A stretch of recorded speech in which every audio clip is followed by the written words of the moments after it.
समय की अनंत यात्रा में कुछ स्थान ऐसे होते हैं जो केवल भूगोल का हिस्सा नहीं होते, वे सृष्टि की स्मृति बन जाते हैं, जहां धरती की हर दरार, हर पत्थर, हर लहर किसी दिव्य रहस्य का संकेत देती है। ऐसे स्थानों पर हवा भी साधना करती प्रतीत होती है। वह केवल चलती नहीं बल्कि कुछ कहती है। यहाँ की नीरवता में एक गूंज है जो शायद उस युग से आ रही है जब शक्ति ने स्वयं को धरा पर प्रकट किया था। ये है शक्ति की महागाथा का अगला अध्याय, हिंगलाज शक्तिपीठ। ये वही भूमि है जहाँ देवी सती का ब्रह्मरंध्र अर्थात उनके मस्तक का शिखर भाग पृथ्वी पर गिरा था, और उसी क्षण इस निर्जन मरुस्थल के बीच जन्म हुआ हिंगलाज माता शक्तिपीठ का। बलूचिस्तान के तपते रेगिस्तानों और पथरीले पर्वतों के बीच जहाँ हिंगोल नदी अनादि काल से बहती आ रही है, वहीं एक प्राचीन गुफा छिपी है। गुफा जो किसी मंदिर से अधिक एक जीवित साधना स्थल प्रतीत होती है। यह वही स्थान है जिसे आज स्थानीय लोग स्नेहपूर्वक नानी का मंदिर कहते हैं। किंतु बहुत कम लोग जानते हैं कि यह स्थल न केवल भारतवर्ष के 51 शक्तिपीठों में से एक है, बल्कि भूगर्भीय और आध्यात्मिक दृष्टि से विश्व के सबसे अद्वितीय स्थलों में से भी एक है। हिंगोल नदी के तट पर स्थित यह मंदिर पाकिस्तान के हिंगोल नेशनल पार्क के भीतर है। एक ऐसा क्षेत्र जो अपनी लाल चट्टानों, खामोश घाटियों और जीवंत भू ऊर्जा के लिए प्रसिद्ध है।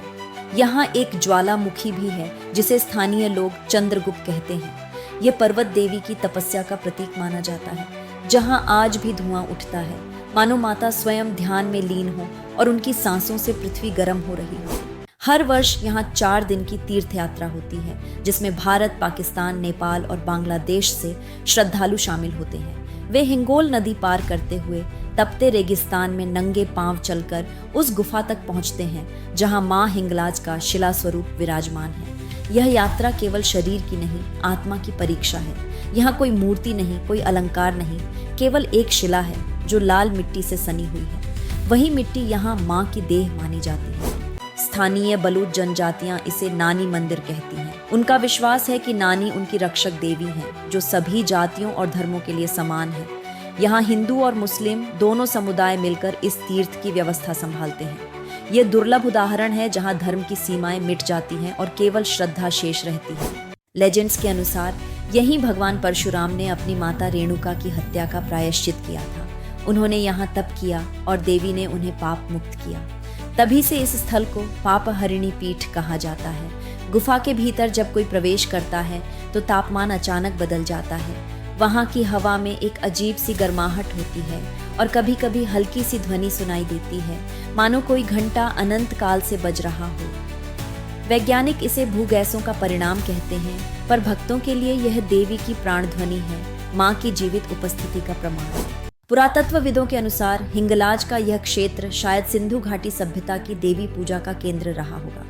यहाँ मिले प्राचीन दीपक, शिलाचित्र और प्रतीक इस ओर संकेत करते हैं कि यह स्थल मातृ शक्ति की आराधना का प्रारंभिक रूप था, अर्थात यह वह स्थान है जहाँ सभ्यता और शक्ति का पहला संवाद हुआ था, जहाँ मनुष्य ने पहली बार प्रकृति में देवी को पहचाना।